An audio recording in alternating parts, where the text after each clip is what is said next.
지난주에 우리는 예수님께서 오병이어 기적을 행하시는 것을 살펴봤습니다. 떡 5개와 물고기 2마리로 5,000명을 먹이신 기적인데요. 예수님의 이 오병이어 기적을 본 사람들은 예수님을 정치적인 지도자로, 왕으로 추대하려 했습니다. 아마도 이 오병이어 기적은 그들에게 굉장히 큰 충격이었던 것 같습니다.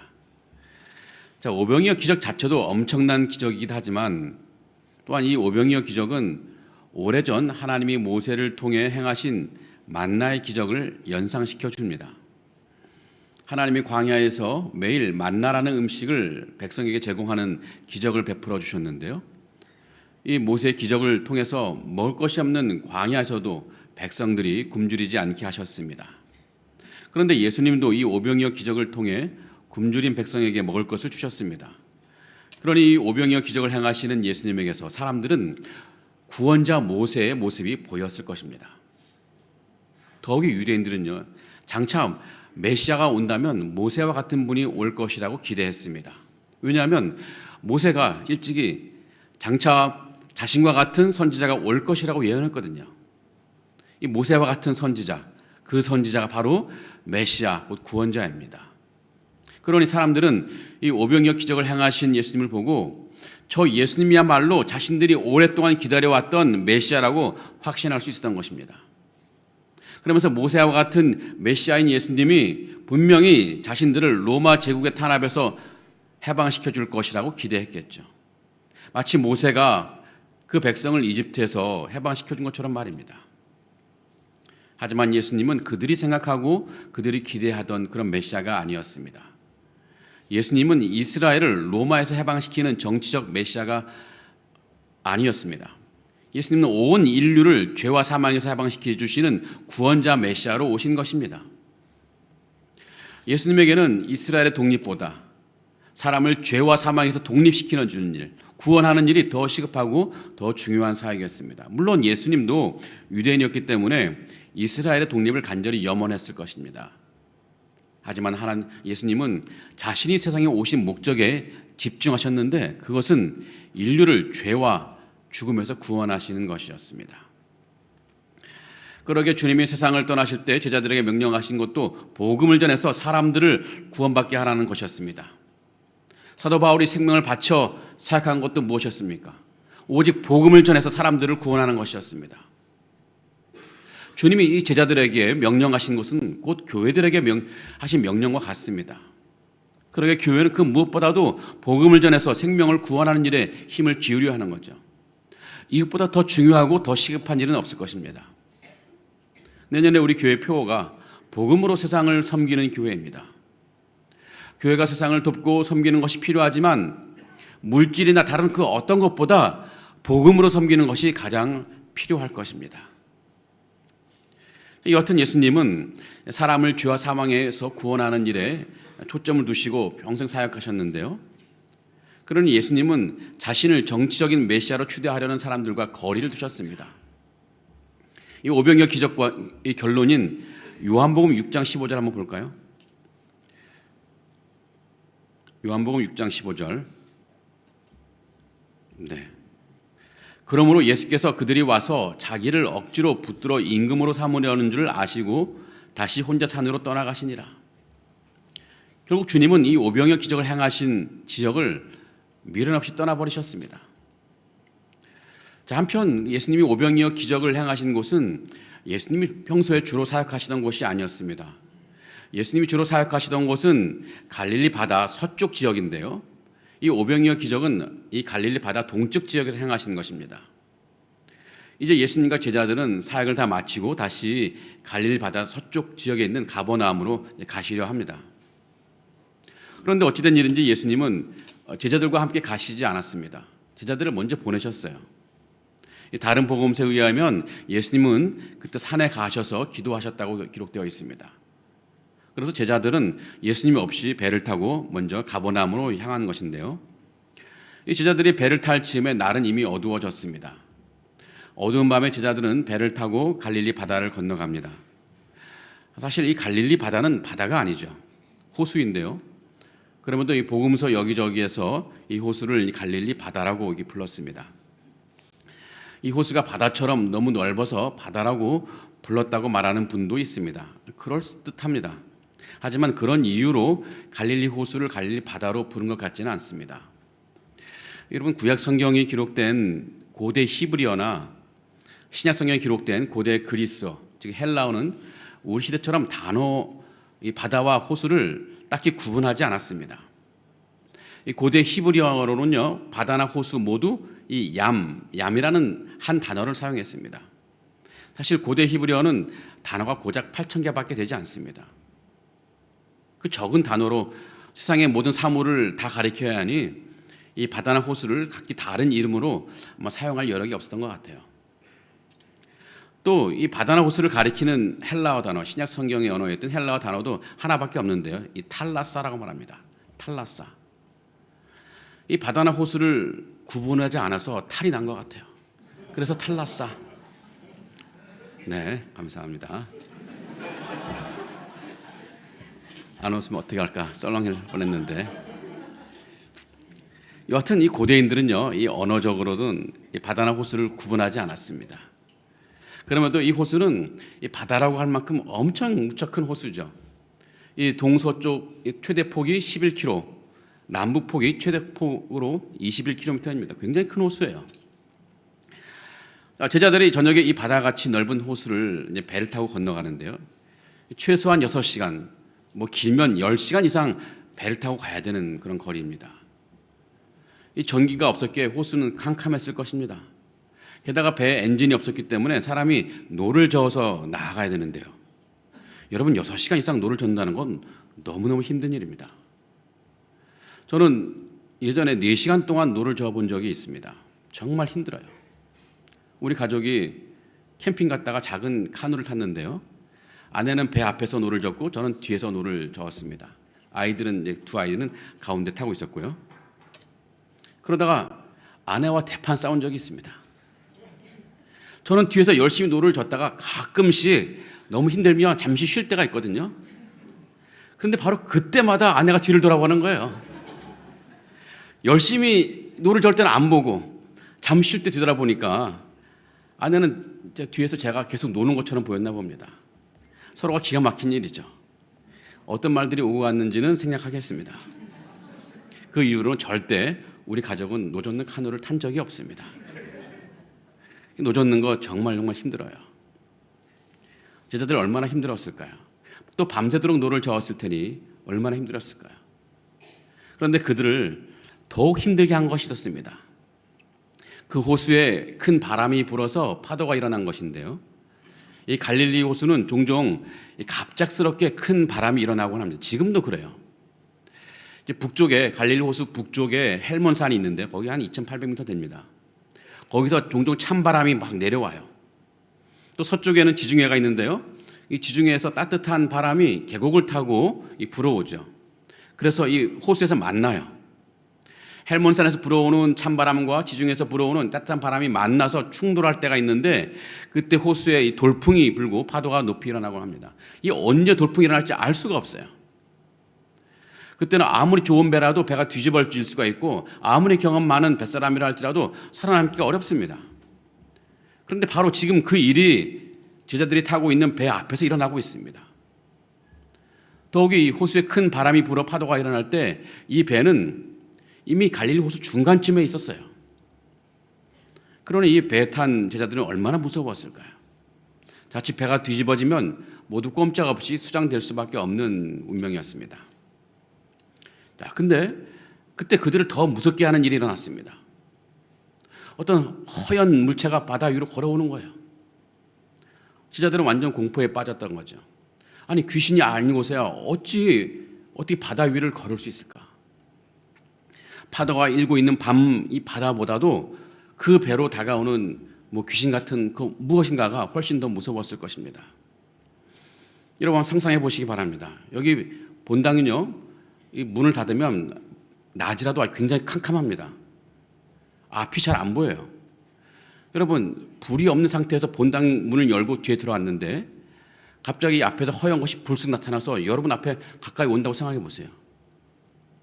안 무서울까요? 그때는 귀신이 있네 없네 이런 것을 생각할 겨를이 없어요. 그냥 소름이 쫙 끼치는 거죠. 이 제자들은 이 캄캄한 바다 위에 정체불명의 그 하얀 것이 다가오니까 기겁을 한 것입니다. 그렇게 모두 공포에 떨고 있을 때 저쪽에서 낯익은 주님의 음성이 들립니다. 내니 두려워하지 말라. 내니 두려워하지 말라. 이게 옛날 말인데, 얘들아 나야. 그러니 두려워하지 마.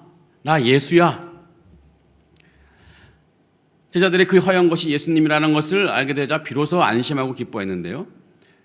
이 무서운 귀신이 아니라는 것을 알았기에 안심했고, 또 예수님이라면 이 위협적인 파도에서 자신들을 지켜주실 것을 알았기 때문에 기뻐했을 것입니다.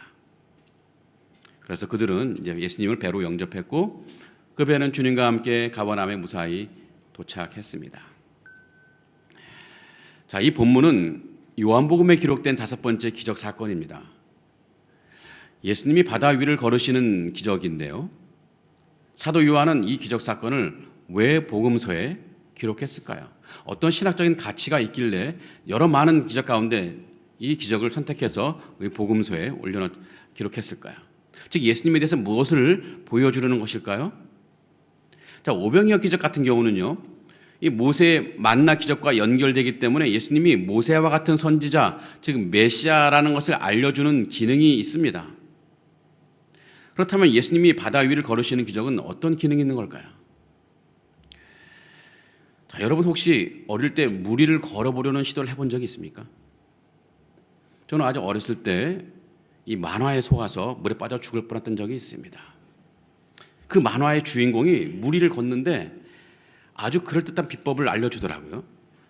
이 물 위를 한 발짝 디딜 때 그 발이 물에 빠지기 직전에 잽싸게 발을 올리고 다른 발을 물에 올려놓는 거예요. 그리고 그 다른 발이 물에 빠지기 직전에 다시 한번 올리고 또 다른 발을 올려놓고, 이 어린 마음에 그것이 꽤나 설득력이 있어 보였던 것 같습니다.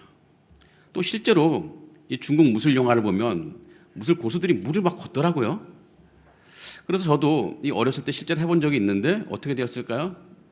물에 빠져 죽을 뻔했습니다. 여러분, 물 위에 있으면 물에 빠지는 것이 당연한 자연 법칙입니다. 아무도 물 위를 걸을 수가 없어요.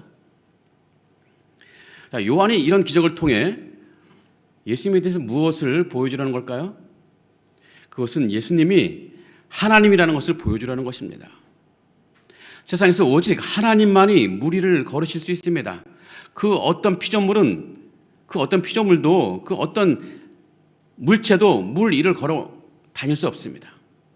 하나님만이 이 자연의 법칙을 초월하실 수 있고 자연을 다스리실 수 있는 것입니다. 그래서 만약 누군가가 이 자연의 법칙을 거슬러서 물 위를 걷는 분이 있다면 그 존재는 오직 하나님일 수밖에 없습니다. 욥기서 9장 8절에 그런 사실이 반영되어 있는데요. 욥기서 9장 8절을 볼까요? 그가 홀로 하늘을 펴시며 바다 물결을 밟으셨다, 이렇게 말하고 있습니다. 오직 하나님만이 저 하늘을, 창공을 활짝 펴시기도 하셨고 또 바다 물결을 밟으실 수 있다는 것입니다. 그러게 예수님이 바다 위를 걷는 것은 분명히 하나님의 행위인 거죠. 결국 예수님이 이 바다를 위를 걸으셨다는 것은 예수님이 하나님 되심을 강력하게 증명하는 증거입니다. 요한복음 저자는 바로 예수님이 물 위를 걷는 사건이 예수님의 하나님 되심을 보여주는 기적이기 때문에 이 기적 사건을 복음서에 기록한 것입니다. 성도 여러분, 그런데 우리 주님이 이 자연을 다스릴 수 있는 것이 우리에게는 얼마나 큰 위로가 되고 감사가 되는지 모릅니다. 왜냐하면 자연을 다스리실 수 있는 분이라면 우리 삶을 충분히 안전하게 지켜주실 수 있기 때문인 거죠. 아무리 거센 자연이 우리를 삼키려 해도 하나님은 그 자연을 다스리실 수 있기 때문에 우리가 하나님의 은혜 안에 거하면 우리는 안전할 수 있습니다.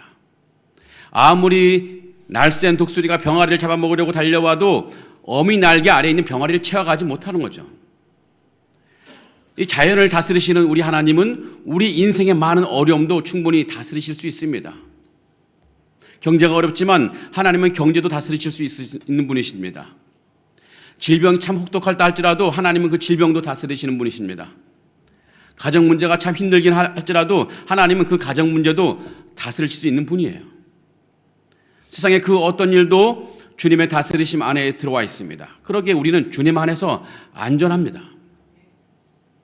그러니 우리는 사나 죽으나 주님의 은혜 날개 아래 거하는 것이 필요합니다. 여러분, 찬송가 387장 그 내용이 뭐냐면은 멀리 갔더니 처량하고 고나여 슬프고도 외로워 정처 없이 다니니.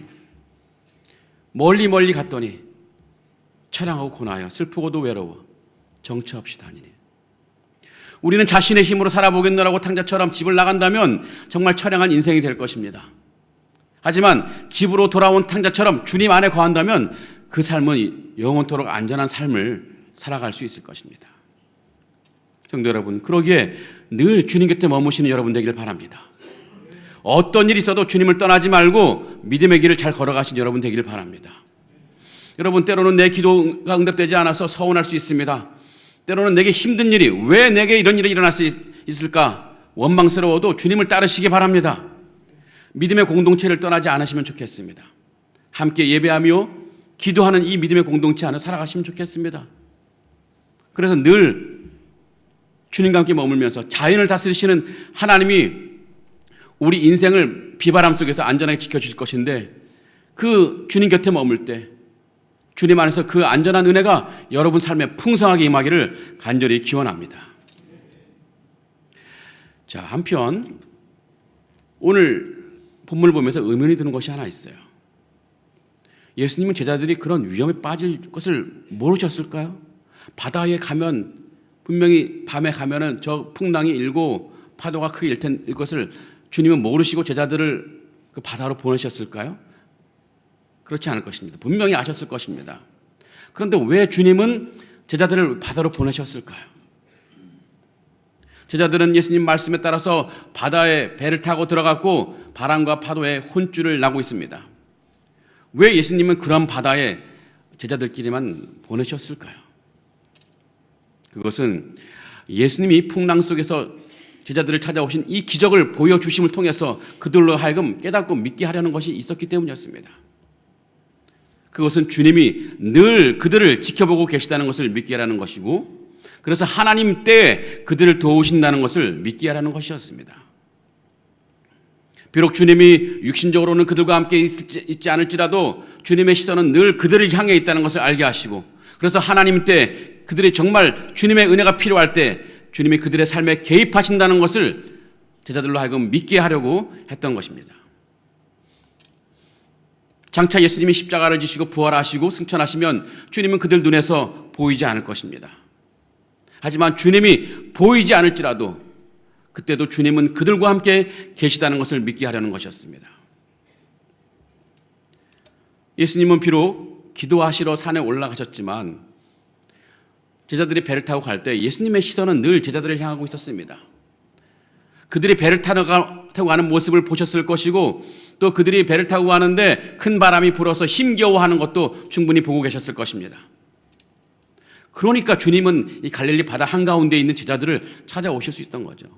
보지 못하셨다면 어떻게 거기를 찾아오실 수 있겠습니까? 물론 자연적으로는 예수님이 제자들을 본 것이 아니겠죠. 날은 이미 어두워졌습니다. 제자들은 갈릴리 바다에 있는데 큰 바람이 불어서 파도가 일고 있습니다. 뭐가 보이겠습니까? 아무것도 보이지 않습니다. 하지만 주님은 그 모든 장애물을 뚫고 엄폐물, 은폐물 다 뚫고 제자들을 보고 계셨습니다. 주님의 눈을 가릴 수 있는 것이 아무것도 없습니다. 주님은 하나님이시기 때문에 멀리 있는 제자들이 다 보이는 거예요. 또 주님은 그의 제자를 너무나 사랑하시기 때문에 제자들이 다 보이는 거예요. 여러분도 그렇지 않습니까? 여러분 자녀들이 수많은 아이들 틈에 있다 할지라도 여러분 자녀가 보이지 않습니까? 또 아무리 많은 소리가 들린다 할지라도 그 속에서 여러분을 부르는 여러분 자녀의 목소리를 듣지 않습니까? 마찬가지로 아무것도 보이지 않을 때라도 주님은 그의 제자들이 보이는 것이고 그 제자들이 외치는 소리도 다 듣고 계신다는 것입니다. 성도 여러분, 주님은 수많은 소리 속에서도 우리 소리를 들으시는 분이십니다. 아무도 나의 고통을 보지 못해도 주님은 나의 고통을 보시는 분이십니다. 또 아무도 나의 아픔을 이해하지 못한다 할지라도 하나님은 우리 아픔을 이해하시고 우리 입으로 꺼내기 힘든 우리의 소원을 주님은 다 듣고 계신다는 것입니다. 여러분, 선지자 요나를 생각해 보시기 바랍니다. 요나는 하나님의 명령에 불순종하려고 멀리 도망갔던 인물이었습니다. 그래서 심지어 하나님 낯을 피하려고 저 배 밑바닥까지 내려가 숨었습니다. 하나님이 못 보실 줄 알았습니다.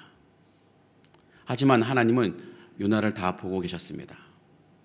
그래서 요나를 배 깊은 데서 끄집어내셔서 그의 죄를 들추어내셨습니다. 그 죄로 요나는 깊은 바다, 폭풍을 치는 바다에 던져지고 말았습니다. 자, 폭풍 속에서 바다에 던져진 요나는 이제 바다 깊은 곳 바다까지 내려갑니다. 이제 하나님의 시야에서 완전히 사라졌을까요? 그렇지 않습니다. 요나는 한 번도 하나님의 시선에서 벗어난 적이 없습니다. 요나가 바다 깊은 곳에 내려가서 하나님께 구원해달라고 기도할 때 하나님은 큰 물고기를 보내서 요나를 삼키게 하셔서 구조해 내셨습니다. 과연 누가 깊은 바닷속에 빠진 요나를 볼 수 있었을까요? 누가 과연 그곳에서 외치는 기도 소리를 누가 들을 수 있었을까요? 아무도 듣지 못하고 아무도 보지 못하지만 하나님은 요나를 보고 계셨고 요나의 기도를 들으셨습니다. 그리고 요나를 그 고통 속에서 구원해 주셨습니다. 주님 역시 제자들이 이 갈릴리 바다에서 고통스러워하고 있다는 것을 보셨습니다. 그리고 그들에게 오셨습니다. 그리고 말씀하십니다. 내니 두려워하지 말라. 나 예수가 여기 왔다. 두려워하지 말라. 제자들은 이번 사건을 통해 주님이 자신들을 계속 보고 계시다는 것을 확신하게 되었을 것입니다. 이제 곧 있으면 예수님은 십자가를 지시고 죽으시고 부활하시고 승천하실 것입니다. 더 이상 주님이 육신적으로는 그들 곁에 있지 않을 것입니다. 하지만 그들은 그 상황에서 낙심하거나 좌절하지 않을 것입니다. 주님이 비록 눈에 보이지 않지만 주님은 늘 그들과 함께 계시다는 것을 믿기 때문입니다. 사역을 하면서 수많은 고통과 아픔을, 고난을 당한다 할지라도 주님이 그들과 함께 있다는 것을 믿기 때문에 모든 것을 이겨내고 견뎌낼 수 있습니다. 또 그들과 함께 계신 주님, 그 주님은 보통 주님이 아니라 자연조차 다스리시는 능력의 하나님이심을 그들은 믿을 수 있는 것입니다. 성도 여러분, 그 제자들을 향한 주님의 시선은 오늘날 우리에게도 향하고 있습니다. 우리가 인생 가운데 고통의 바다 위에서 힘들어할 때 주님은 우리를 계속 지켜보고 계십니다. 그러기 때가 되면 우리에게 다가오셔서 우리에게 말씀하십니다. 내니 두려워하지 말아라. 나 예수야, 두려워하지 말아라. 여러분, 우리 그리스도인이 된다는 것, 하나님의 백성이 된다는 것은 하나님의 시선 안에서 우리가 살아간다는 것입니다. 그것은 우리가 주님 은혜 안에 살아간다는 것인데요, 우리는 어떤 경우에서라도 우리는 주님의 은혜 날개 안에 있을 수밖에 없습니다. 때로는 우리가 그 날개에서 벗어내보려고 애를 써보긴 하지만 여전히 우리는 하나님의 은혜 안에 거할 수밖에 없습니다. 하나님은 우리보다 더 많이 애를 쓰셔서 우리를 하나님 은혜 안에 거하게 하시기 때문입니다. 그럼에도 때로는 하나님의 은혜가 느껴지지 않을 때가 있습니다. 내가 절실히 하나님의 은혜가 필요할 때 왜 하나님께서는 내게 은혜 베푸시지 않으실까? 이런 생각을 할 때가 있습니다. 은혜가 없는 것일까요? 그렇지 않습니다. 하나님은 우리를 늘 주님 은혜 안에 품고 계십니다. 우리가 느끼지 못한다 할지라도, 우리가 보지 못한다 할지라도 우리는 주님 은혜 안에 거하는 거예요. 주님은 늘 우리를 지켜보시고 우리를 그 은혜의 날개 아래 품어주시는 것입니다. 물론 때로는 우리가 힘든 상황일 때도 주님은 그냥 보고만 계실 수도 있습니다. 분명히 이유가 있는 거죠. 때로는 우리의 영적인 성장을 위해서 주님은 보고만 계실 수 있습니다. 여러분, 부모님은 종종 아이들이 넘어져도 가만히 보고만 있을 때가 있습니다. 그 아이가 스스로 일어나기를 바라는 마음에서요. 주님도 마찬가지입니다. 우리가 믿음으로 포기하지 않는 법을 스스로 깨닫게 하기 위해서 때로는 주님은 침묵하실 때가 있습니다. 또 때로는 우리의 영적인 훈련 차원에서 주님은 침묵하실 때가 있습니다. 내 자신을 내려놓고 주님만 바라보게 하는 영적인 훈련을 우리에게 허락하시는 거죠. 자신만 믿던 삶에서 벗어나서 주님만 더 믿고 신뢰하게 하려고 하나님은 잠시 침묵하실 때가 있다는 거예요.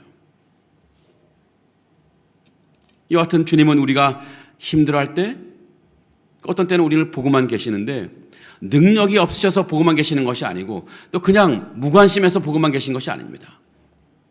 주님은 충분히 능력이 있으시지만 주님도 우리를 위해서 인내하시는 것입니다. 사랑의 마음으로, 때로는 아픈 마음으로 우리를 지켜보시며 인내하시는 것입니다.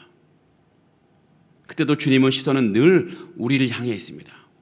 언제라도 우리를 도와주시려고 손을 내미시고 침묵하고 계시는 거예요. 그래서 때로는 하나님의 때에 우리에게 오셔서 말씀하시는 것입니다. 나야, 두려워하지 말아라. 내가 여기 있으니 두려워하지 말아라. 멀리 있지 않단다. 가까이 있단다. 두려워하지 말아라. 그러게 성도 여러분, 우리는 주님 안에서 안전한 존재들입니다. 자연을 다스리는 능력으로 우리 인생을 살피시는 주님이시니 폭풍 가운데서 우리를 지켜주시는 분이십니다. 여러분, 그 주님을 끝까지 신뢰하고 의지하는 여러분 되기를 간절히 기원합니다. 아멘. 기도하고 성찬식 진행하겠습니다. 우리를 사랑하시는 하나님, 바다를 항해하는 것 같은 우리 인생을 주님의 능력으로, 주님의 사랑으로 돌보시는 은혜를 우리가 이제 믿고 감사를 드립니다. 아무리 인생의 큰 바다가 닥쳐온다 할지라도 주님과 함께라면 그곳에서도 평안할 수 있는 줄 믿습니다. 이 믿음으로 주님 은혜 안에 거하게 하시며 주님만을 신뢰하며 의지하는 우리가 되게 하여 주시옵소서. 때로는 주님이 보이지 않는 것처럼 느껴져도 또 주님이 느껴지지 않아도 주님의 시선은 늘 우리를 향하고 있다는 것을 믿게 하시고 또 우리를 위해 기적을 행하신다는 것을 믿게 하셔서 어느 상황에서도 주님을 신뢰하는 우리가 되게 하여 주시옵소서. 그리하여 세상이 아무리 거칠다 할지라도 평안하게 살아갈 담대함과 힘을 허락해 주시옵소서.